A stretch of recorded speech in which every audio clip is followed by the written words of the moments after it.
Dear student, आज हम BSc part first में पेपर सेकंड एल्गी, फंजाई और लाइकेन में ब्रायोफाइट के जनरल कैरेक्टर्स के बारे में डिटेल में स्टडी करेंगे। हम लोग सभी जानते हैं कि ब्रायोफाइट्स क्या होते हैं।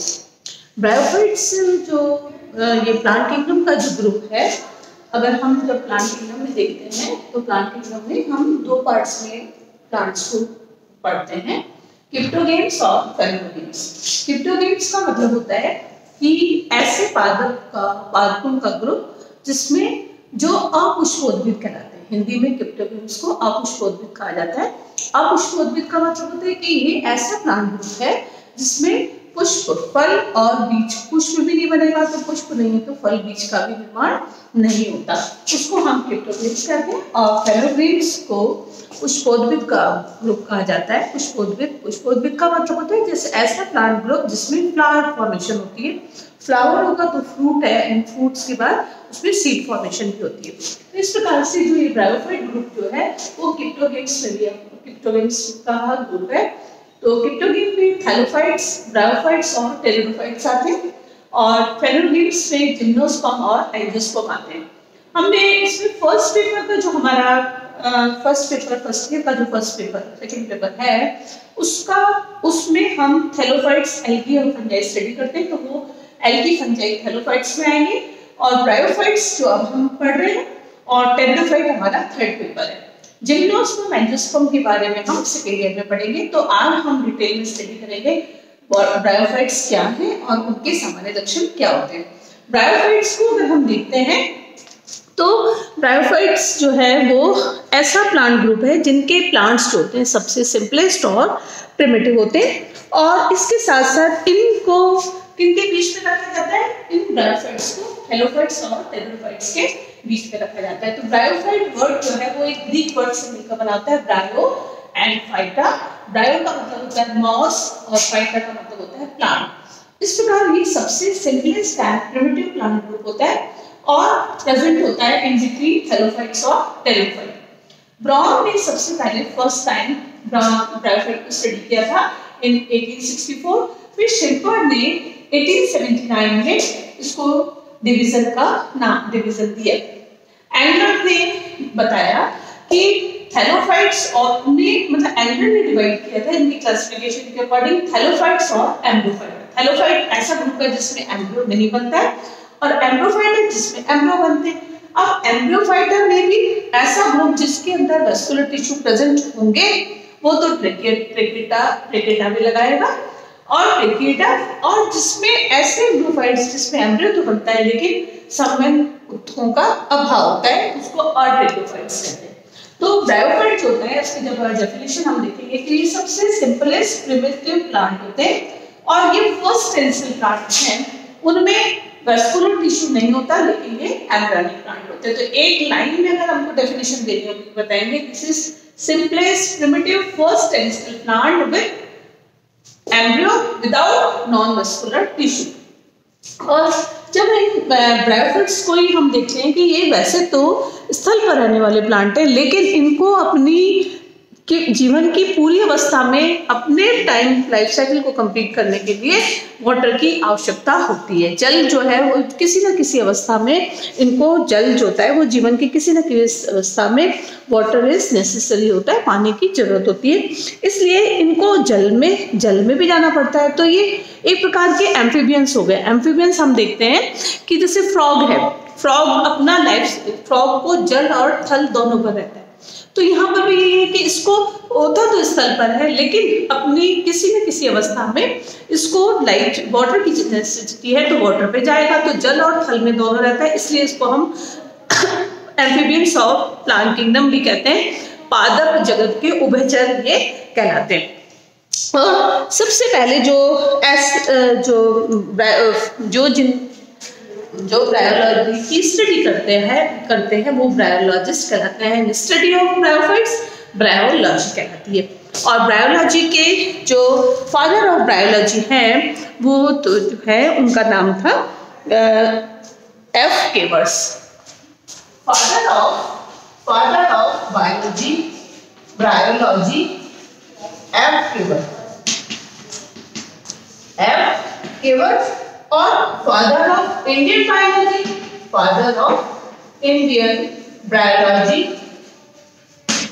S.R. कश्यप। और जिनकी study of biology, study of bryophyte bryology कहलाएगी, और जो इनको स्टडी करता है वो ब्रायोलॉजिस्ट कहलाता है। इस प्रकार से लॉजिस्ट कहलाएगा।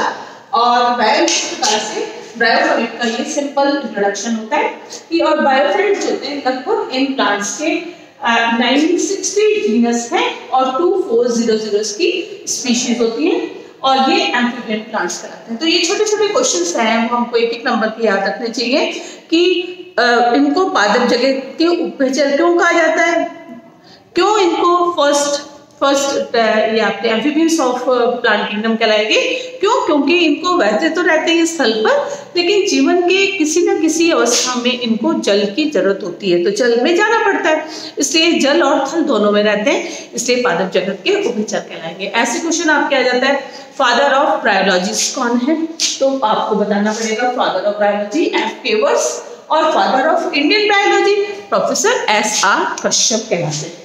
इस प्रकार से जब हम ये हमको जनरल स्ट्रक्चर हमको पढ़ना होता है। अब हम पढ़ते हैं जनरल कैरेक्टरिस्टिक्स ऑफ ब्रायोफाइट क्या होते हैं। सैलिड फीचर्स हम देखते हैं तो ये सबसे प्रिमिटिव प्लांट है, टेरेस्ट्रियल प्लांट होते हैं, स्थल पर रहने वाले होते हैं, और मॉइस्ट और छायादार स्थानों पर ग्रो करते हैं। कहाँ पर ग्रो होंगे, जहाँ पर नमी है और जहाँ छाया पाई जाती है वहां पर प्रदर्शित होते हैं। सेकंड है कि इनकी लाइफ साइकिल में दोनों प्रकार की अवस्थाएं होती हैं, एक आपकी स्पोरोफिटिक अवस्था और गेमेटोफिटिक, दोनों अवस्थाओं को, इसलिए इनको हेटेरोमॉर्फिक अवस्था कहा जाता है। इनके गेमेटोफाइट्स जो होते हैं वो मेन जो अवस्था होती है वो गेमेटोफाइट अवस्था है, वो मेन प्लांट होगा, और ये प्लांट होता है वो कैसा है, ये प्लांट लॉन्ग लिव्ड होता है, इसी अवस्था में ये प्लांट ग्रो करेगा, और ये ऑटोट्रॉपिक होता है और मुक्त शाखी होता है।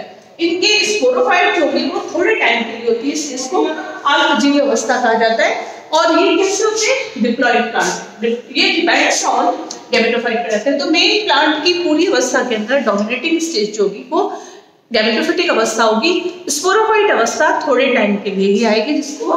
और इसके बाद सेकंड कैरेक्टरिस्टिक फीचर होता है कि इनका जो गैमेटोफाइट होता है वो कैसा है, थैलॉइड फॉर्म में भी होता है और लीफी फॉर्म में भी होता है। जब आप देखेंगे कि फ्यूनेरा को जब हम पढ़ते हैं तो फ्यूनेरिया लीफी फॉर्म में है, जबकि जो रिक्सिया है, मार्किशिया जो होते हैं ये थैलॉइड फॉर्म में होते हैं।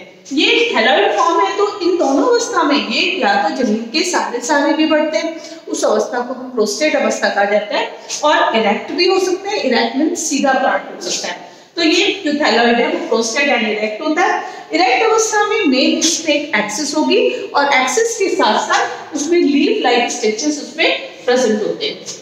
इनमें गैमेट जो होते हैं वो जमीन के साथ लगे होते हैं, तो उसमें जड़ तो उपस्थित नहीं होती, जड़ की जैसी रचना पाई जाती है जिसको हम मूल का आभास करा रही है, लेकिन काम मूल का कर रही है, तो उसमें राइजोइड्स प्रेजेंट होते हैं। और राइजोइड भी यूनिसेलुलर भी हो सकते हैं और मल्टीसेलुलर हो सकते हैं, ये ब्रांच भी हो सकते हैं और अनब्रांच भी हो सकते हैं। जब हम डिफरेंट क्लासेस ऑफ ब्रायोफाइट्स के पढ़ेंगे तब हम देखते हैं कि हेपेटिकॉप्सिडा में क्या होता है और एंथ्रोसेरोटॉप्सिडा में क्या होता है, राप्सिडा में क्या होता है। तो जब हम राइजोइड्स का स्ट्रक्चर पढ़ते हैं तो राइजोइड्स में यूनिसेलुलर और अनब्रांच्ड आपके सिंपलेस्ट ब्रायोफाइट मिलेंगे, और जो एडवांस ब्रायोफाइट्स होते हैं उनमें मल्टीसेलुलर और ब्रांच्ड होते हैं। जब हम वेस्कुलर टिश्यू की बात करते हैं तो वेस्कुलर टिश्यू, क्योंकि ये है तो एंड्रोफाइट लेकिन और ब्रैकियोफाइट्स होते हैं, इनके अंदर ऐसे ही प्लांट ग्रुप है जिनमें वेस्कुलर टिश्यू नहीं होता। वेस्कुलर टिश्यू मतलब कंडक्टिंग टिश्यू, जाइलम और फ्लोएम दोनों इनमें एब्सेंट होते हैं। और इसके बाद जब हम रिप्रोडक्शन की बात करते हैं तो इन प्लांट्स के अंदर रिप्रोडक्शन जो होता है वो वेजिटेटिव भी होता है और सेक्सुअल भी होता है। वेजिटेटिव जो रिप्रोडक्शन जो होता है वो बाय फ्रैगमेंटेशन के द्वारा हो सकता है, बाय बेबी फॉर्मेशन हो सकता है, नई शाखा बन सकती है, इनोवेशन के द्वारा हो सकता है, बुलबिल के द्वारा हो सकता है, या अपस्थानिक जड़ ब्रांचेस के द्वारा, एडवेंटिशियस ब्रांचेस के द्वारा हो सकता है, या कंद के द्वारा हो सकता है जिसको हम ट्यूबर कहते हैं, या प्रोटोनेमा के द्वारा हो सकता है, जैसे फ्यूरेनियम में होता है, या रीजनरेशन हो सकता है। तो इस प्रकार से ये इसके रिप्रोडक्शन में वेजिटेटिव प्रोडक्शन के ये टाइप होते हैं, fragmentation, gamete formation, by gamy, by innovation, by bulbil form, adventitious branches के द्वारा, ट्यूबर के द्वारा, या प्रोटोनेमा या रीजनरेशन के द्वारा। इनमें सेक्सुअल रिप्रोडक्शन होता है वो एडवांस प्रकार का सेक्सुअल रिप्रोडक्शन होता है, और उस रिप्रोडक्शन में क्या होता है, एडवांस ऊगेमस है। अब हम कहते हैं कि रिप्रोडक्शन में भी आइसोगेमस, एनाइसोगेमस और ऊगेमस। ऊगेमस होता है वो एक एडवांस प्रकार का सेक्सुअल रिप्रोडक्शन है, जिनमें इनमें फीमेल रिप्रोडक्टिव ऑर्गन बनेंगे, एंथ्रिडिया और आर्चिगोनिया बनती है। ये आर्चिगोनिया जो है ये मल्टीसेलुलर और स्टेराइल जैकेट से ढके रहते हैं, यानी जितने भी सेक्स ऑर्गन हैं, एंथ्रिडिया हो या आर्चिगोनियम, ये एक स्टेराइल जैकेट से ढकी रहती है जो कि मल्टीसेलुलर होती है। एंथ्रिडिया के अंदर एंथ्रोजॉइड्स का निर्माण होता है, और एंथ्रोजॉइड से मेल गैमेट्स बनेंगे, और मेल जो होते हैं ये गैमेट जो एंथ्रोजॉइड्स होते हैं ये मोटाइल होते हैं और बायोफ्लेक्सिबल होते हैं। इसी तरीके से जिसमें फीमेल रिप्रोडक्टिव ऑर्गन होता है वो आर्चिगोनिया कहलाता है। आर्चिगोनिया की जो शेप है वो फ्लावर शेप होता है, जिसमें ऊपर से नीचे की तरफ जो होता है उसमें एग प्रेजेंट होता है, वेंट्रल पोर्शन, और ऊपर की तरफ नेक रीजन है। तो बीच में जो वेंट्रल नीचे रीजन है उसमें एग प्रेजेंट होता है।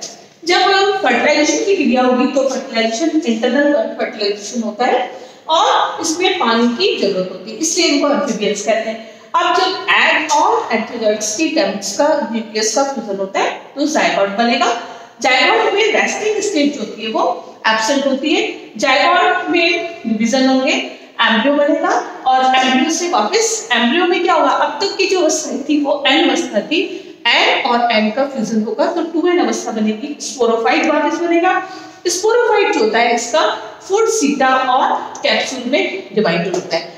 फुट और सीटा, फुट नीचे वाला पोर्शन है, सीटा ने फुट और सीटा कैप्सूल को पकड़ के रखा होता है, बीच का पोर्शन होता है, और कैप्सूल के अंदर स्पोर मदर सेल्स होती है जो कि 2n स्ट्रक्चर है, उनमें मियोसिस होगा, वापस बनेंगे स्पोर्स, और स्पोर्स वापस डेवलप होके स्पोर्स जो होते हैं वो उससे गैमेटोफाइट अवस्था बनती है, और गैमेटोफाइट से प्रोटीन्स का निर्माण होता है। तो इस प्रकार से इनमें जो ये हमने अभी हम जनरल कैरेक्टरिस्टिक्स ऑफ ब्रायोफाइट्स पढ़े, और ये ब्रायोफाइट जो था बीजाणु मतलब ऑटोमेशन ऑफ जनरेशन है, मेन अवस्था गैमेटोफिटिक अवस्था थी, गैमेटोफाइट से स्पोरोफाइट है। इस प्रकार से इसकी पीढ़ी में इनमें लाइफ साइकिल में ऑटोमेशन ऑफ जनरेशन होता है।